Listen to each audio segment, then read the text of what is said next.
महाराष्ट्री, मैंने कुछ समय से सारे पापा आचरण छोड़कर राधा नाम का जप शुरू किया है और इससे पूरे जीवन में बहुत बदलाव भी आया है। महाराष्ट्री, प्रश्न ये है कि जैसे सब बोलते हैं कि कर्म तो लौट कर आता ही है, तो क्या जो पापाचरण हमने किए हैं उनका फल भी हमें भोगना ही पड़ेगा या नहीं, यदि हमने भगवान के सामने क्षमा याचना कर? किसका प्रश्न है? एक बार एक आदमी स्टेशन की तरफ जा रहा था, तो एक हल जोत रहा था।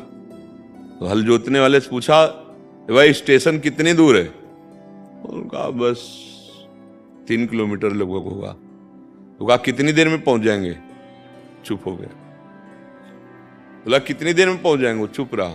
और जब भागा ना तो बोले 20 मिनट में पहुंच जाओगे। बोले तीसरी बार में क्यों बताया? बोले क्योंकि अब तुम्हारी चाल देख ली ना कि अब तुम 20 मिनट में पहुंच जाओगे। अब हम ऐसे कैसे कह दें कि तुम्हारे कर्म बंधन का नाश हो जाएगा? तुम्हारी चाल क्या है? तुम्हारी स्थिति क्या है? देखो, पाप क्रियाएं जो हमसे हो जाती हैं वो सुरक्षित रख जाती हैं, ऐसी तिजोरी में रखती हैं कि नष्ट करने की सामर्थ्य केवल भगवान के हाथ में है। कोई दूसरा कर्म नष्ट नहीं कर सकता। जैसे अब दान पुण्य शुभ कर्म, तो वो शुभ कर्म एक अलग हो गया और पाप तो अशुभ कर्म अलग हो गया। ये सब स्टॉक है।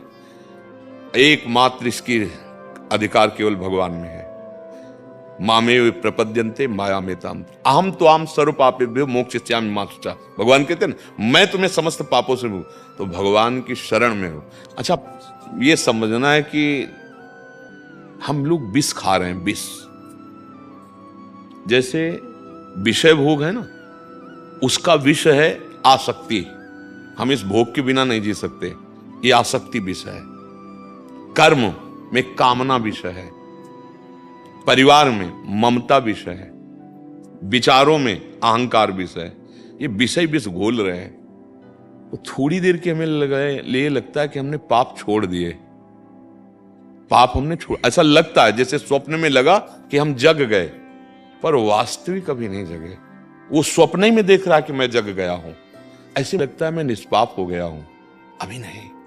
जब निष्पाप हो जाओगे ना, तो जैसे पेट भर जाता है ना, तो दूसरे से प्रमाण नहीं पूछा जाता, भैया तुम जरा खड़े रहना, हम पालें और हमारा पेट भर जाए तो आप जरा बता देना। ऐसा कभी हुआ है क्या? अपने को अनुभव हो जाता है ना। निष्पाप होने के लिए एकमात्र भगवान की शरण है। परिवार में ममता नहीं, प्रियता रखो, भगवान का भाव रखे। कर्म करो, भगवान को समर्पित कर दो। विचारों में अहंकार ना होने पावे। कोई भी भोग धर्म से विरुद्ध नहीं होगा जीवन में, तो आसक्ति भगवान में हो जाएगी। नहीं, भोग में आसक्ति है, ऐसा बांध लेती है जैसे कोई नशा है, कोई गंदी बातें हैं। अब हम इसके बिना जी नहीं सकते। ये विष है, सबको मार रहा है। ये 4 बहुत बड़े विष हैं।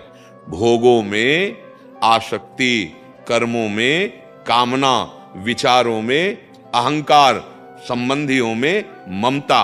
ये 4 विष सबको मार रहे हैं, कोई जान नहीं पा रहा।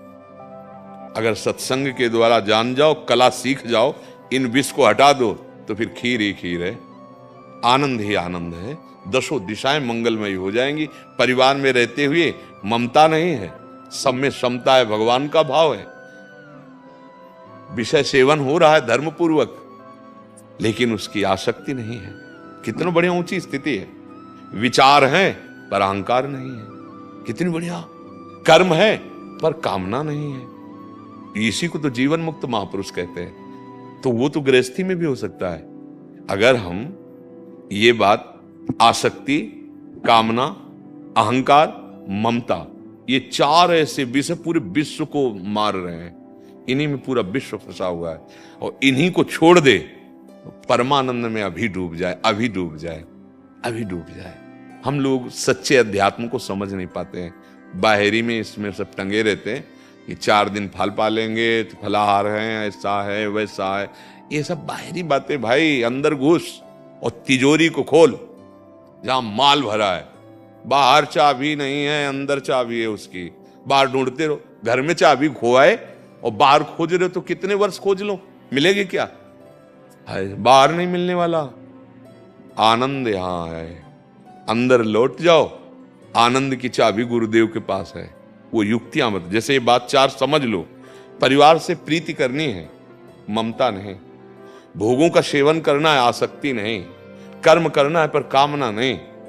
कितनी बड़ी बात हो गई, कितनी बड़ी बात है। विचार हर समय चलते रहते पर अहंकार नहीं।